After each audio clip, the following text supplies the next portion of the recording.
Where do you get your ideas for poems? Well, stick around and I'll show you where to find more ideas than you'll know what to do with. People have written poetry for a long time, but somewhere along the way we got stuck on the romantic fantasy that poetry happens by inspiration. You know, like an idea would just zap itself into a poet's head as a gift from the muse, and that's all there was to it.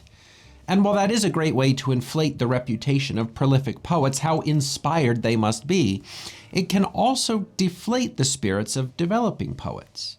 If ideas don't just come to you, well, then maybe you don't have what it takes. But importantly, that's a fantasy. For every poem that genuinely came in a flash of inspiration, there are orders of magnitude more poems that came into existence because a poet showed up to work and put in some effort. The unglamorous but encouraging reality is that finding ideas isn't about being at the mercy of random inspiration.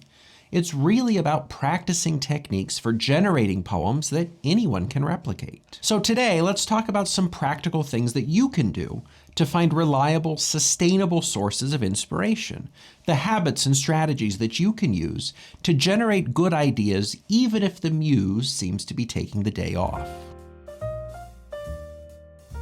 A lot of the time, looking back at what you've written in the past can help you to find new things to write about in the future.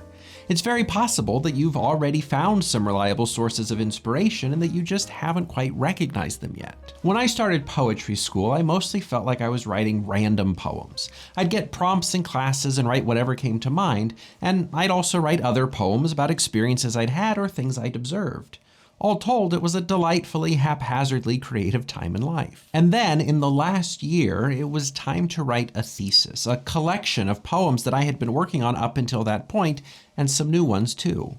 And all of that felt like a daunting task. As far as I could tell, I had composed a randomized collection of disjointed poems, so how was I going to assemble something cohesive and purposeful out of all of that?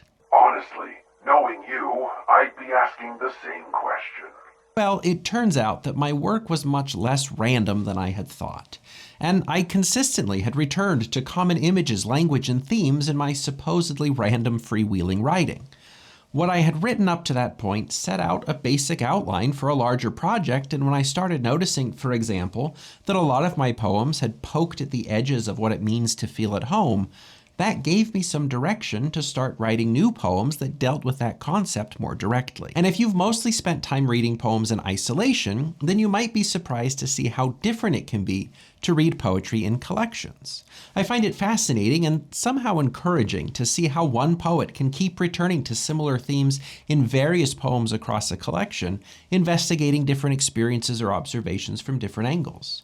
In each case, I come away with a stronger sense that poetry really doesn't just happen by chance. Sure, for some writers, the big idea of a collection may come first, and then they just set out to write poems about the lives of their grandparents or about insects or about the years they lived abroad.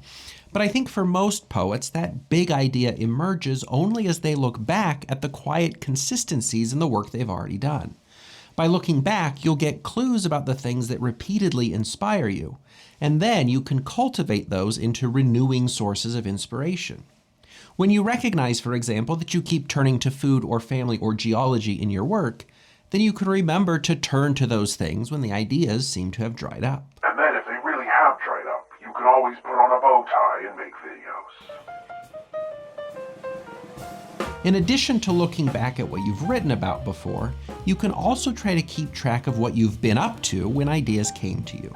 Maybe you don't know what to write about, but you can put yourself in a position to invite new ideas. I mean, I really don't get many, if any, ideas for poems from sitting at my desk and staring at a blank page.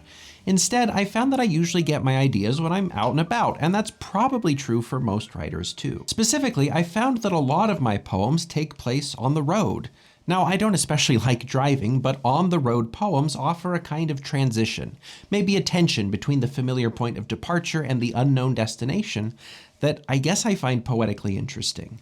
And then, on top of that, a long drive has a lot of built-in contemplation time. So if I were really in a tight creative spot, I'd bet that I could go on a cute little road trip and come back with something to write about. And I also find a similar ease of inspiration when I'm out walking. I think the contemplation in transition aspects of driving are still there, But the slower pace of walking gives me room to notice and think about different things. It's not the sweep of the landscape and the landmarks of my life, but the details of a single tree and the moods of the day. And for those of us who are trapped in ancient artifacts, your mileage may vary with this one.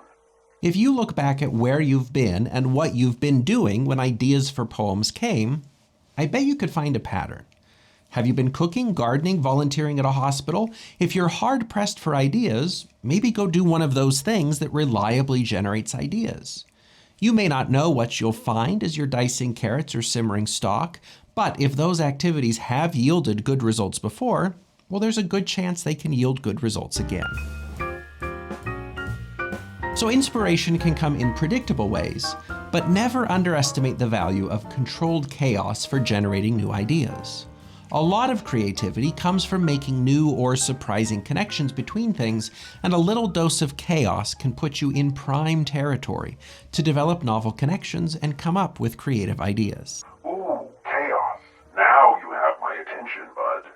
You may have heard of the artist's exercise called the exquisite corpse. For poets, this looks like starting a poem, hiding what you wrote and passing it along to someone else to write more, passing that on to someone else to write even more, and so on. Or maybe writing one word at a time, or one sentence.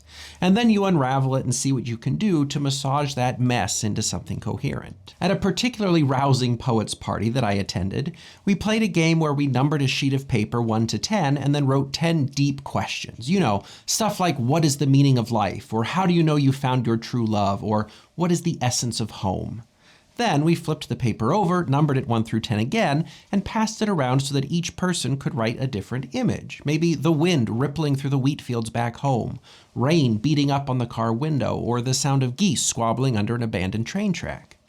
In the end, you have 10 questions paired with 10 images that serve as answers, and it's your job, if you so choose, to pick a pair and create a poem working through how that image could be an answer to that question. Of course, it was mostly just silly to see what we ended up with, but wouldn't you know it if a couple of weeks later someone showed up to our workshop with a poem about how the meaning of life could be found in a big bag of hair. Chaos can inspire creativity. And in the classes I teach, I love giving students time to write and then injecting mandatory random words into the process at odd intervals. Far from ruining the work, the randomness often forces students into true inventiveness as they reckon their works in progress with an unexpected outside constraint. In fact, we did a version of this exercise on the show not too long ago. I'll put a link at the end of this video so you can give it a try if you haven't already. I've seen the numbers. Most people didn't try it. If you're at a loss when it comes to your own work, maybe you can find inspiration in someone else's work. The scholar Wendy Bishop suggests working backwards from a finished text, and it's an idea that has a long history in writing education. For example, you might admire a poem and describe to yourself how it works, and then try to write a new poem that does a similar thing. So take Ted Kooser's poem Depression Glass, which describes a person and relationship mostly through one of her belongings. Then try to write your own poem in which you describe someone you know through one of their belongings. In fact, I've given that exact prompt to students and they've come up with some really touching tributes to people they care about through a meditation on one of their significant belongings.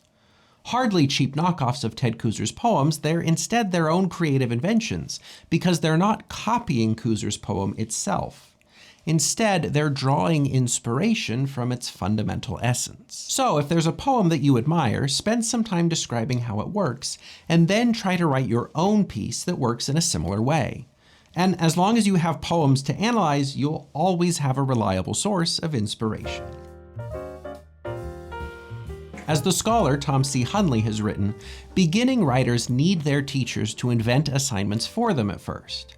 But they also need to be taught how to give themselves assignments. When I was a student, I never had any trouble coming up with something to write when a teacher gave me a prompt. That alone is convincing enough evidence to me that ideas don't just come in flashes of random inspiration, and it's also why I'm so skeptical of the idea that writer's block is actually a thing. But anyway, prompts are a great way to get inspiration. But what do you do when you're not in a class or have access to a teacher? Well, you can make your own prompts. But I don't have any ideas for a poem. How am I supposed to come up with an idea for a prompt? Well, the good news for you and for me is that we're just doing different things when we're coming up with prompts. You're just setting up a challenge for yourself. When you make your own puzzles, you don't need to know how to solve them, you just have to be willing to try. So don't worry about writing a poem, instead work on creating a prompt for yourself. Maybe you invent some formal rules for writing a poem, a certain rhyme pattern or line length or stanza structure. Maybe you invite a prompt that focuses on content, like writing a poem about a time you acted out of character and it turned out well. If you've ever been anywhere even near a writing class before, you've seen writing prompts, so just do that. Now, obviously, that can be a little easier said than done, so lucky for all of us, I spent a month a while ago creating writing prompts for myself, and we talked about it on this show.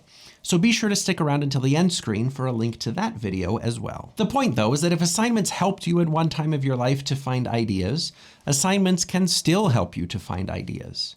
When you're not in school anymore, the exciting burden of creating those assignments falls to you. So make up assignments for yourself and see where they take you. We've been talking today about finding inspiration, but if we wanted to borrow the language of rhetorical theory, and you know that we do, we've really been talking about invention, the process of coming up with things to say. Strategies for invention go back at least as far as the ancient Greeks, because writers and orators have long known that coming up with things to say isn't a matter of waiting passively for the muse to grace you with inspiration, but is instead a deliberate practice of idea generation that anyone can do. What's more, when you think of writing as being rooted in inspiration, then you become dependent on things that are out of your control. Then, if you wait around for inspiration and take that inspiration too seriously when it does come, it can be hard to do any serious revision.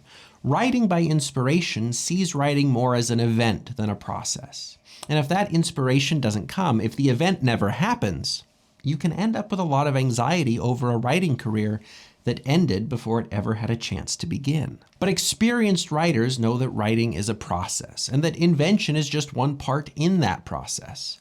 As Hundley puts it, before we are able to write something good, we have to write something. Writers with sophisticated invention strategies tend to be much less daunted by blank pages or empty computer screens, much less likely to complain about writer's block, and much more willing to take risks in their writing and to boldly revise. After all, if they experiment intrepidly with a given piece of writing and even risk ruining the piece, they haven't lost too much. They can be confident in their ability to begin and sustain new writing projects. Of course, there are sure to be countless other strategies for coming up with ideas and sustaining your sources of inspiration in the long term, so feel free to share what works for you if we haven't touched on it here today. Oh, I'll go first. I find inspiration in vanquishing my enemies and doing alchemy and taking naps and bioengineering monstrous creatures and... Well, I guess if it works for you. In the end, though, the key is to recognize that you have more control than you might realize. You're not at the mercy of inspiration, and you can cultivate skills of invention that will sustain your writing for a long time to come.